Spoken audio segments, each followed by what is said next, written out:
अब तक आप लोगों को यह बताया गया कि हम सब केवल आनंद ही चाहते हैं और आनंद प्राप्ति के लिए ही निरंतर प्रयत्नशील हैं। प्रत्येक कार्य ही नहीं अपितु प्रत्येक संकल्प जो भी हम सोचते हैं वो भी आनंद प्राप्ति के लिए ही सोचते हैं। विश्व का कोई भी जीव आनंद को छोड़ के दुख को अपना लक्ष्य नहीं बना सकता है। आनंद चाहना ही पड़ेगा। कैसा आनंद चाहते हैं हम लोग? 3 लक्षणों से युक्त आनंद चाहते हैं। पहला, अनंत मात्रा का। हम अनंत सुख चाहते हैं। दूसरा, हम चाहते हैं कि वो सुख बढ़ता ही जाए, प्रतिक्षण बढ़ने वाला सुख चाहते हैं, दूसरा लक्षण। और तीसरा लक्षण, सदा को रहे।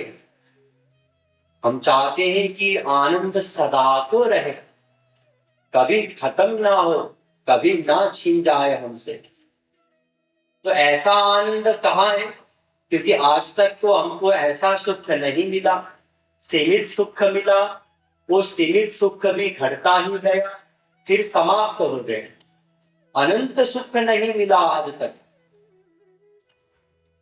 हमने वेदों से जाना, शास्त्रों से जाना कि वो अनंत सुख भगवान ही है।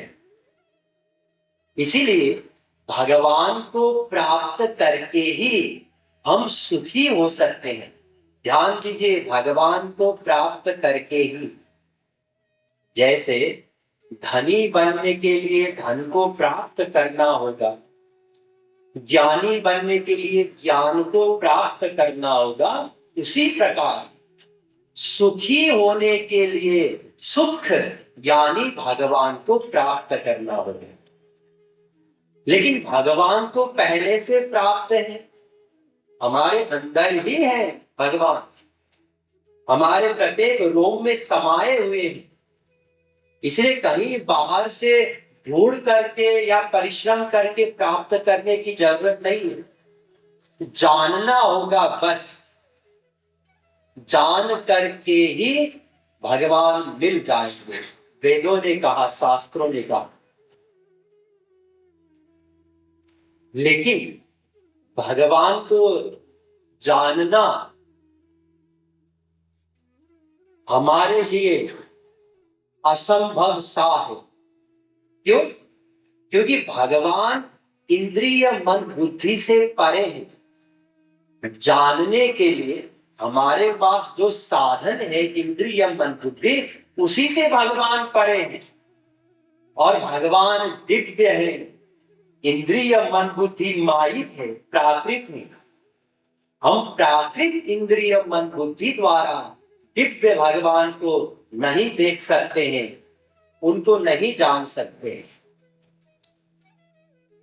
फिर क्या उपाय है भगवान को जानने के लिए? वेदों से ही जानो कि जिसके ऊपर भगवान कृपा करके अपना दिव्य इंद्रिय मन बुद्धि देते हैं, वो ही भगवान को जान सकता है, प्राप्त कर सकता है। भगवान के कृपा को प्राप्त करने के लिए सबसे पहले भगवान के शरण में जाना होगा। शरणागति स्वीकार करनी होगी। और शरण में किसको जाना है? मन बुद्धि को जाना है।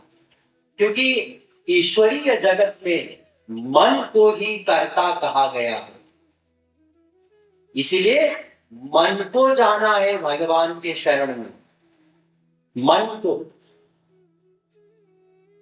शरण में जाना है मतलब मन भगवान में लगाना है। हम भी तो लगाते हैं कभी कभी, कभी कभी नहीं, निरंतर शरणागति। जब उस स्थिति में हम पहुंच जाएंगे तब हम कुछ भी नहीं करेंगे, तब एकदम निर्बल बनेंगे। जैसे आप लोगों को बताया गया था, द्रौपदी निर्बल हो गई थी, गजराज जी निर्बल हो गए थे। जैसे एक तुरुण का पैदा हुआ बच्चा निर्बल होता है, साधनहीन होता है, कुछ भी नहीं करता है, उसी अवस्था में फिर से हमको पहुंचना होगा। कैसे पहुंचेंगे? तो मार्ग क्या है? एक गुरु ही बता सकते हैं हमको। गुरु मतलब हमारे जैसे जीव, पुरुष, आत्मा, जिन्होंने भगवान को प्राप्त किया, परमात्मा को प्राप्त किया, परम पुरुष को प्राप्त किया, उनको कहते हैं महापुरुष, महात्मा, संत। ऐसे महापुरुषों में से जिनके द्वारा हम ईश्वरीय ज्ञान प्राप्त करते हैं, जिनके निर्देशन अनुसार हम साधना करते हैं, वे हमारे लिए गुरु हैं। गुरु में दो योग्यता होनी चाहिए। वेदों ने कहा दो योग्यता होनी चाहिए। परीक्ष्य लोकान कर्मचितान ब्राह्मणो निर्वेदमायान नास्तिकः कृतेन तद्विज्ञानार्थं स गुरुमेवाभिगच्छेत् समित्पाणिः श्रोत्रियं ब्रह्मनिष्ठम्। मुंडकोपनिषद 1-2-12। श्रोत्रिय हो और ब्रह्मनिष्ठ भी हो। श्रोत्रिय हो मतलब वेदों का, शास्त्रों का ज्ञान हो।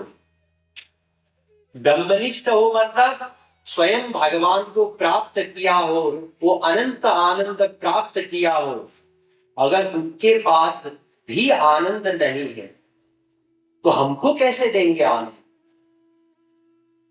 इसलिए भगवान को प्राप्त किया हो और शास्त्रों का ज्ञान भी हो, ऐसा महापुरुष गुरु भगवत स्वरूप ही है। क्योंकि भगवान के पास जो अनंत आनंद है, भगवान वो अनंत आनंद उनको दे देते हैं। इसलिए दोनों में कुछ भेद ही नहीं है। और ऐसा वास्तविक महापुरुष का मिलना बहुत दुर्लभ है। ढूंढने पर महापुरुष नहीं मिला करते, फिर कैसे मिलेंगे गुरु अथवा महापुरुष? भगवान की कृपा के द्वारा। जब भगवान की कृपा होगी तब हमें वास्तविक महापुरुष का दर्शन, सत्संग इत्यादि प्राप्त होगा। इसलिए अगर महापुरुष नहीं मिले हैं हमें, तो क्या करना चाहिए? भगवान से प्रार्थना करना चाहिए कि हे प्रभु, हमको कोई वास्तविक महापुरुष का दर्शन, सत्संग प्रदान कीजिए, ताकि हम उनके द्वारा ये समझ सके कि हमें आपके शरण में कैसे आना होगा, वो साधना भी कर सके और फिर हम आपको प्राप्त कर सकेंगे। अगर किसी ने पूर्व जन्म में ही भगवान से प्रार्थना किया होगा या भक्ति की होगी, तो उसके प्रताप से इस जन्म में बिना ढूंढे ही गुरु मिल सकते हैं, वास्तविक महापुरुष। लेकिन अगर हमने पूर्व जन्म में ऐसा नहीं किया है, तो इस जन्म में रो करके भगवान से प्रार्थना करना होगा। जब भगवान कृपा करेंगे हमारे ऊपर, तब वास्तविक महापुरुष का दर्शन होगा। तो वास्तविक महापुरुष को फिर हम कैसे पहचानेंगे? वैसे हम नहीं जान सकते हैं, क्योंकि जिस प्रकार से एक नर्सरी का स्टूडेंट, विद्यार्थी अपनी टीचर की योग्यता नहीं जान सकता है, उसी प्रकार हम भी महापुरुष हैं अथवा नहीं है ये डिसाइड नहीं कर सकते हैं। लेकिन जब भगवान से प्रार्थना करने के बाद कोई वास्तविक संत मिलेंगे और उनका हम श्रद्धापूर्वक सत्संग करेंगे, तो उस सत्संग के प्रभाव के द्वारा संसारी विषयों के प्रति हमारी जो आसक्ति है वो कम होता जाएगा। एक नंबर, भगवान प्रिय लगने लगेंगे। 2 नंबर, और हमारा जो शंका है वो समाधान हो जाएगा। 3 नंबर। तो इससे हम अनुमान लगा सकते हैं कि ये वास्तविक महापुरुष होंगे, क्योंकि वास्तविक महापुरुष के बिना संसारिक विषयों के प्रति आसक्ति कम होना, भगवान के प्रति प्रेम होना असंभव है। जब ऐसे महापुरुष मिलेंगे गुरु के रूप में, तो उनको गुरु मानना होगा। गुरु मानने का मतलब है मन बुद्धि का समर्पण कर देना। जिस प्रकार से एक विद्यार्थी नर्सरी का वो बुद्धि नहीं लगाता है कि इसको का क्यों कहे, इसको खा क्यों कहे, एक और एक मिला के 2 क्यों होता है, बुद्धि नहीं लगाता है, मान लेता है पहले। फिर जब वो आगे साधना करेगा तो एक लेवल में जब पहुंचेगा तब उसको सब समझ में आ जाएगा। ये 1+1 2 होता है। जब हम बैचलर में मैथमेटिक्स पढ़े थे तब उसमें एक एडिटिव थ्योरम है जिसमें हमको सिद्ध करना पड़ता था कि 1 और 1 मिलकर के 2 होता। ये बैचलर में जाकर के मैथमेटिक्स जब हम पढ़े थे उस समय हमने सिद्ध किया था। अगर यही बात पहले से ही नर्सरी का स्टूडेंट कहे कि नहीं पहले सिद्ध करो तो समझ नहीं सकता है, उसको पहले मान लेना चाहिए। तो इसी प्रकार वास्तविक गुरु को गुरु मानने का मतलब है मन बुद्धि का समर्पण करना, प्रणिपात हो जाना। समीर पाणिनि वेदों ने कहा है, जब हम श्रद्धा पूर्वक गुरु की वाणी में विश्वास करके उनकी सेवा करेंगे, उनका आज्ञा का पालन करेंगे, जब ऐसा हमारा स्थिति हो जाएगा मन का, तब गुरु हमें समझाएंगे कि भगवान के शरण में हम कैसे जा सकते हैं। तो भगवान के शरण में जाने का मार्ग क्या है, इसके बारे में कल चर्चा किया गया और आपको यही बताया गया कि वेदों में केवल 3 ही मार्ग बताए गए हैं। वेदा ब्रह्मात्म विषयास त्रिकांड विषया इमे। भागवत 11:21-35। क्या क्या मार्ग है? पहला कर्म मार्ग, दूसरा ज्ञान मार्ग और तीसरा भक्ति मार्ग। तो पहले हमने कर्म मार्ग को ले लिया, चर्चा की गई कल, और यही जाना कि कर्म मार्ग के द्वारा स्वर्ग तक पहुंच सकते हैं। कर्म मार्ग मतलब जैसे हम हवन करते हैं, यज्ञ करते हैं, संध्या वंदन करते हैं, देवताओं की पूजा करते हैं, पितृ के लिए अनेक प्रकार के कार्य करते हैं, ये सब कर्म के अंतर्गत आते हैं। इन सब के करने से क्या मिलेगा? अधिक से अधिक स्वर्ग तक मिलेगा। और ये भी जाना कल कि स्वर्ग में भी वास्तविक सुख नहीं है। जो अनंत सुख हम चाहते हैं वो स्वर्ग में नहीं है। स्वर्ग में भी सीमित सुख है, घटमान सुख है। फिर हमको बार बार दुख मिलेगा। जब स्वर्ग का भोग समाप्त हो जाएगा उसके बाद हीन योनियों में आना पड़ेगा, भटकना होगा। फिर कर्म करने के लिए भी कड़े कड़े नियम है। 6 कड़े कड़े नियम बताया गया कल शास्त्रों के द्वारा। कलयुग में उन नियमों को पालन करना लगभग असंभव सा है। आप लोग जरा याद करिए, त्रेता युग में भी जब भगवान राम के निमित्त यज्ञ करना था दशरथ जी महाराज को, पुत्रेष्टि यज्ञ, तो उस समय वशिष्ठ जी महाराज थे वहीं पे। अरे महापुरुष थे, राम के भी गुरु, लेकिन वो यज्ञ कराने के लिए उन्होंने नहीं करा, है ना। उन्होंने कहा कि इसमें जो निपुण है वो श्रृंगी ऋषि है, उनको बुलाना होगा वो ये कर्म करने के लिए। जब त्रेता युग में भी वशिष्ठ जी महाराज के समान महापुरुष कर्म करने के लिए कहते हैं कि नहीं उनको बुलाना पड़ेगा, इसके लिए योग्यता चाहिए, तो आज के दिन में कलयुग में ऐसे ब्राह्मण लगभग है ही नहीं जो सही सही कर्म करा सके।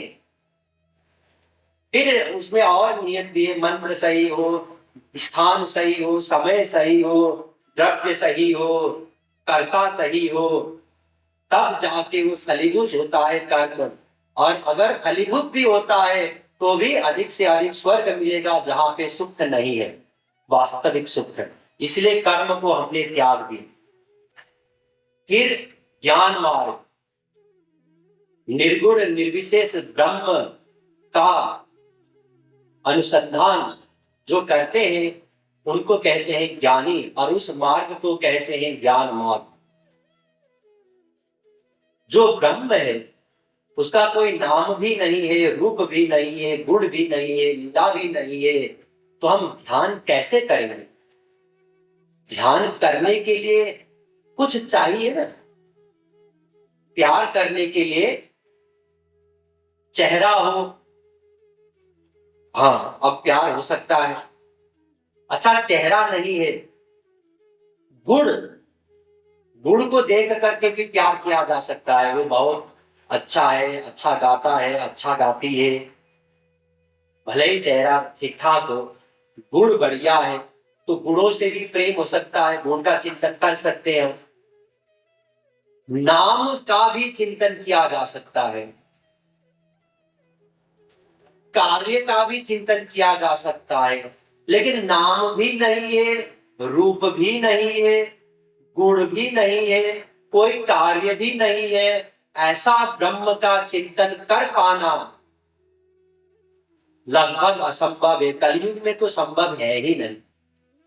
ज्ञान मार्ग में प्रवेश पाने के लिए भी कड़े कड़े नियम बताए गए थे कल। फिर अगर कोई प्रवेश पा लेता है तो समझने में भी बहुत दिक्कत है, सब ब्रह्म है कैसे समझें, और आगे चलने पर भी खतरा ही खतरा है, बार बार पतन हो सकता है। फिर अगर अंतिम अवस्था तक कोई ज्ञानी पहुंचता है तो भी केवल आत्म ज्ञान ही उसको मिल जाएगा, ब्रह्म ज्ञान नहीं हो सकता है ज्ञान मार्ग के द्वारा। ब्रह्म ज्ञान के लिए तो ज्ञानी को भी भक्ति करनी पड़ती है। फिर जाके ज्ञानियों को मुक्ति मिलता है, कैवल्य मोक्ष कहते हैं, सायुज्य मोक्ष कहते हैं, एकत्व मोक्ष कहते हैं, जिसमें आत्मा परमात्मा में लीन हो जाता है। तो उस मोक्ष में यद्यपि अनंत सुख मिलता है, हमेशा के लिए सुख मिलता है, लेकिन भक्ति के सुख के आगे वह मोक्ष फीका पड़ जाता।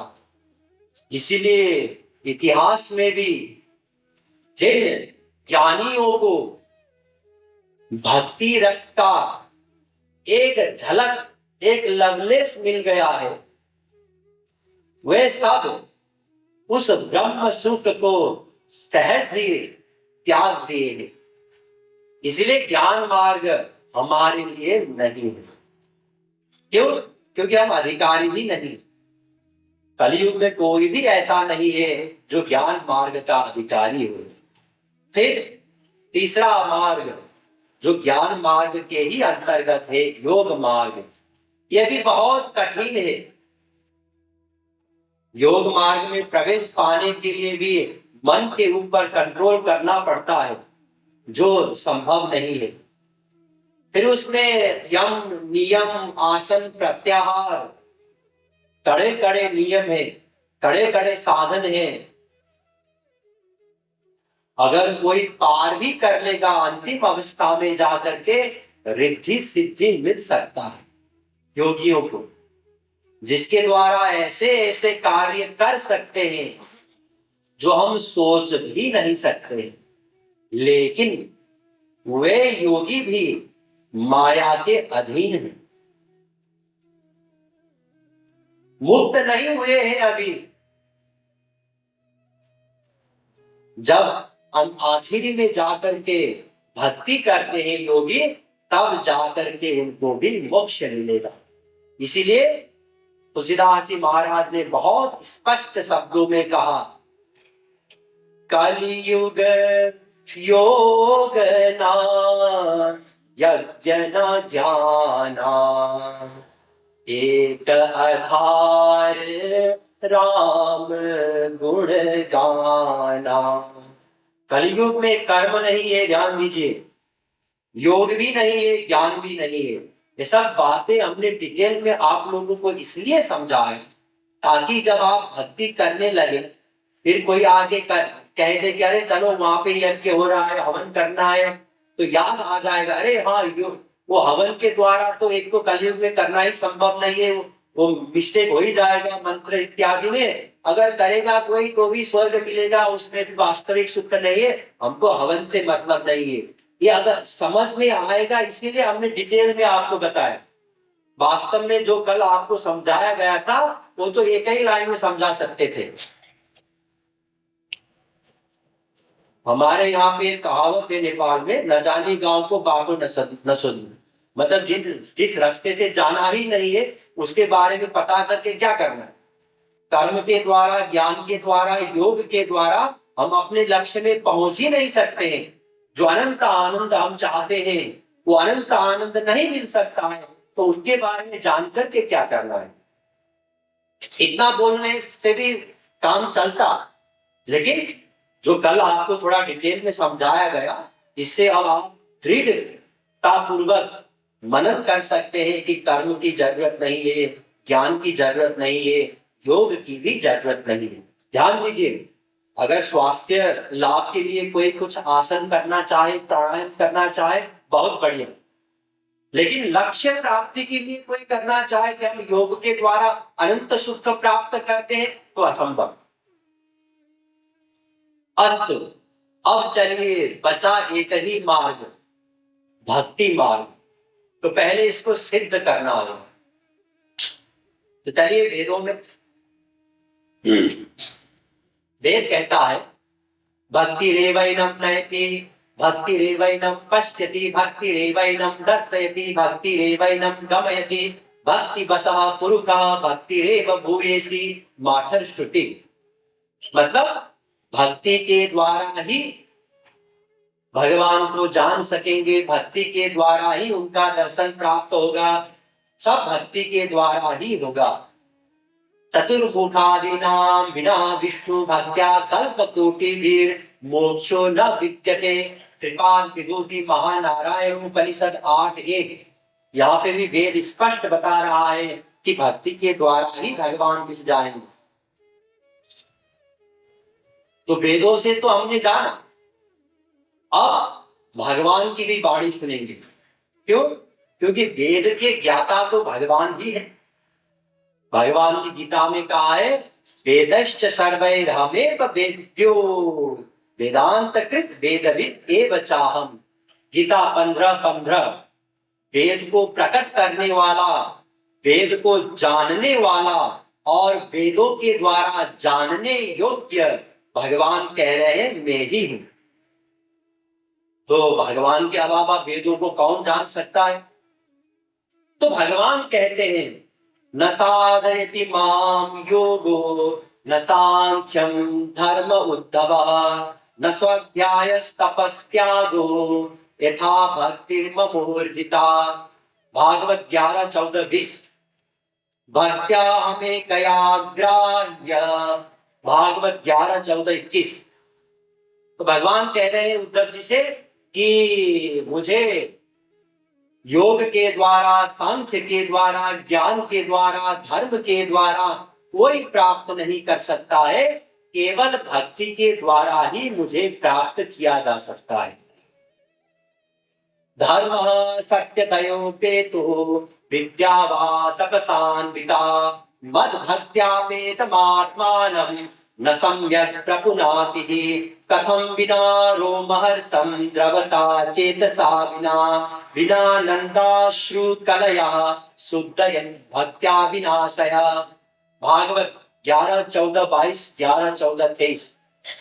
भगवान तो यहां तक कह रहे हैं कि सत्य और दयायुक्त धर्म, जो कर्म धर्म की बात की गई थी ना, कर्म धर्म में भी सत्य और दयायुक्त कर्म धर्म श्रेष्ठ कहा गया है, और ज्ञान में तपश्चर्या युक्त ज्ञान को श्रेष्ठ कहा गया है। तो भगवान कह रहे हैं सत्य और दयायुक्त धर्म प्लस तपश्चर्या युक्त ज्ञान मिलकर के भी अंतःकरण की शुद्धि तक नहीं हो सकता। भक्त्या त्वनया शक्य अहमेवं विदोऽर्जुन ज्ञातुं द्रष्टुं च तत्त्वेन प्रवेष्टुं च परन्तप। गीता 11:53। केवल भक्ति के द्वारा ही कोई भगवान को जान सकता है, देख सकता है, भगवान में लीन हो सकता है। सब कैसे होगा? भक्ति के द्वारा ही होगा, दूसरा कोई मार्ग नहीं है। तो भगवान श्री कृष्ण ने तो स्पष्ट कह दिया। अब चलिए भगवान राम जी की बात सुन लेते हैं, वे भी भगवान ही है साक्षात। तो भगवान राम ने एक बार प्रवचन दिया था, लेक्चर। एक बार रघुनाथ बुलाए, गुरु द्विजपुर वासी सब आए। उस लेक्चर में सब लोग आए थे, अयोध्या वासी। तो सबके लिए भगवान कह रहे हैं निचोड़ सार, सुलभ सुखद मार्ग यह भाई, भगति मोरी पुराण श्रुति गाई। भगवान राम कह रहे हैं कि एकमात्र सुलभ सुखद मार्ग यही है। क्या है? भगवान का भक्ति करना। तो भगवान राम भी यही कह रहे हैं। तो भगवान की वाणी भी हमने सुन ली, वेदों के द्वारा भी समझ में आ गई। अब चलिए ब्रह्मा जी क्या कहते हैं, उनकी बात भी सुन ली जाए, क्योंकि ब्रह्मा जी वेदों के प्रथम ज्ञाता हैं। तेने ब्रह्म हितायादि कवये मुह्यन्ति यत्सूरया। भागवत 1:1:1। भगवान ने सबसे पहले ब्रह्मा जी को वेदों का ज्ञान कराया। तो ब्रह्मा जी क्या कह रहे हैं? भगवान ब्रह्म कार्त्स्नेन हिरण्यक्ष मनीषया तदत्यवस्थित कूटस्थो रतिरात्मन यतो भवेत्। भागवत 2:2:34। ब्रह्मा जी कह रहे हैं कि मैंने वेदों को 3 बार मथा, 3 बार। हिरण्यक्ष मनीषया 3 बार क्यों मथे? ताकि कोई डाउट ना रहे, संशय ना रहे। फिर क्या मिल गया 3 बार वेदों को मथने पर? क्या कंक्लूजन में पहुंच गए ब्रह्मा जी? यही कंक्लूजन में पहुंच गए कि श्री कृष्ण की भक्ति करनी चाहिए। तो अब ब्रह्मा जी के भी शिष्य है नारद जी, उनकी बात सुन लेते हैं। त्रिसत्यस्य भक्तिरेव गरीयसी, भक्तिरेव गरीयसी। नारद भक्ति सूत्र का 81वां सूत्र। नारद जी कह रहे हैं कि तीनों काल में केवल भक्ति के द्वारा ही, भक्ति के द्वारा ही लक्ष्य मिलेगा, भगवान मिलेंगे, प्रेम मिलेगा। न तपोभिर्न वेदैश्च न ज्ञानेनापि कर्मणा। तपश्चर्या के द्वारा नहीं मिलेंगे, ज्ञान के द्वारा नहीं मिलेंगे, कर्म के द्वारा नहीं मिलेंगे भगवान। हरिर्हि साध्यते भक्त्या प्रमाणम तत्र गोपिका। भागवत महात्म्य 2:18। यहाँ पे भी नारद जी यही कह रहे हैं कि केवल भक्ति के द्वारा ही भगवान मिल जाएंगे, और प्रमाण भी दे रहे हैं। जैसे देखो गोपियों को, गोपियों ने कोई कर्म नहीं किया, ज्ञान साधना नहीं किया, योग साधना नहीं किया, केवल भक्ति किया उन लोगों ने, और यहां तक पहुंच गए गोपियां कि उनकी चरण धूलि ब्रह्मा जी चाहते हैं और नहीं प्राप्त कर सके। स्वयं ब्रह्मा जी कह रहे हैं 60 वर्ष सहस्राणि मया तप्तं तपः पुरा, नंद गोप ब्रज स्त्रीणां पादरेणुपलब्धये, तथापि न मया प्राप्तास्तासां वै पादरेण वा। बृहद ब्राह्मण पुराण का मंत्र है। ब्रह्मा जी कह रहे हैं कि मैंने देवताओं का 60,000 वर्ष तप किया है। इसके लिए ताकि गोपियों के चरण धूलि मुझे मिल जाए, लेकिन मैं प्राप्त नहीं कर सका। इस क्लास की ये गोपियां सबसे टॉप महापुरुष कैसे बन गई? सबसे टॉप महापुरुष भक्ति के द्वारा। तो नारद जी ध्यान दीजिए, वेदों ने भी कहा भक्ति, भगवान ने भी भक्ति कहा, उनके शिष्य ब्रह्मा जी ने भी, उनके शिष्य नारद जी ने भी यही कहा कि भक्ति ही करनी है। अब नारद जी के शिष्य है वेद व्यास जी, उनकी बात भी सुन लिया जाए। वो कहते हैं आलोड्य सर्व शास्त्राणि विचार्य च पुनः पुनः इदमेकं सुनिष्पन्नं ध्येयो नारायणो हरि। स्कंद पुराण का श्लोक है। ब्रह्मा जी कह रहे हैं, वेद व्यास जी कह रहे हैं, मैंने सभी शास्त्रों का मनन किया, क्योंकि अब शास्त्र तो इतने हैं कि कलयुग के विचारे जी कहां पढ़ेंगे, कहां कंक्लूजन में पहुंचेंगे। तो वेद व्यास जी ने कहा मैं ही सबके लिए इसका सार बता दूं। फिर सब उन्होंने जब मनन किया तो एक ही निश्चय पे पहुंच गए कि भगवान की भक्ति करना है, श्री कृष्ण की भक्ति करनी है। तो सब संत एक मत से ही कह रहे हैं कि भक्ति के द्वारा ही काम बनेगा। अब आइए शंकराचार्य जी की भी बात सुने। भक्त्यैक गम्यो भवमुक्ति हेतु सर्व वेदांत सिद्धांत सार संग्रह नामक ग्रंथ में आदि जगत गुरु श्री शंकराचार्य जी कह रहे हैं कि केवल भक्ति के द्वारा ही काम बनेगा। मोक्ष कारण सामग्र्यम भक्ति रेव करीयसी। पुनः शंकराचार्य जी कह रहे हैं विवेक चूड़ामणि में।